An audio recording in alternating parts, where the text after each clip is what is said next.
ગણેશોત્સવનો આજથી પ્રારંભ થયો છે અને ત્યારે વડોદરા શહેરના પોલો ગ્રાઉન્ડ ખાતે જ્યાં શ્રીજીની પ્રતિમાઓનું વેચાણ થઈ રહ્યું છે ત્યાં મોટી સંખ્યામાં શ્રીજીના ભક્તો વાજતે ગાજતે બાપાને પોતાના ઘરે લઈ જવા માટે ખૂબ જ ઉત્સુક જોવા મળી રહ્યા છે। અહીંથી બાપાને સ્થાપના કરવા માટે ઘરે લઈ જતા જે ભક્તો છે તેમના દ્રશ્યો સામે આવ્યા છે। ગણેશોત્સવનો પર્વ વડોદરા શહેરમાં ખૂબ જ ઉત્સાહ સાથે મનાવવામાં આવે છે। પછી વડોદરા શહેરના ગણેશ મંડળો હોય કે પછી ઘરે જે બાપાને બેસાડે છે તે ગણેશજીના ભક્તો તમામ દ્વારા શ્રીજીના પર્વને ખૂબ જ ઉત્સાહ સાથે મનાવવામાં આવે છે। આજે ગણેશ ચતુર્થીનો દિવસ છે, આજે પાવન દિવસ છે। આજે બાપાની સ્થાપના કરવામાં આવશે।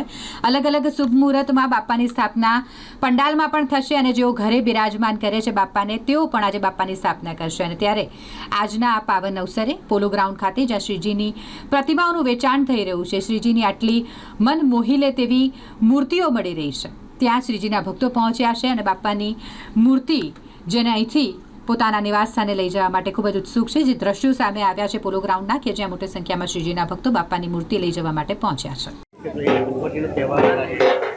ગણપતિનો તહેવાર હિન્દુ ધર્મમાં તો મનાવવો જ જોઈએ। ગણપતિનો અમારે 5 દિવસના ગણપતિ છે। અમારા 5 દિવસના ગણપતિ છે અમારા। આપણા હિન્દુ ધર્મમાં તો ગણપતિ બેસાડવા જ જોઈએ। એ બહુ જ ખુશી થાય છે, બહુ જ ઉમંગ થાય છે। મન દુઃખ તો થાય જ। 5 દિવસ આપણી ઘેર રહે છે પછી આપણને માયા લાગે છે એમની, પછી જતા રહે તો આપણે બહુ મન દુઃખ થાય છે આપણું।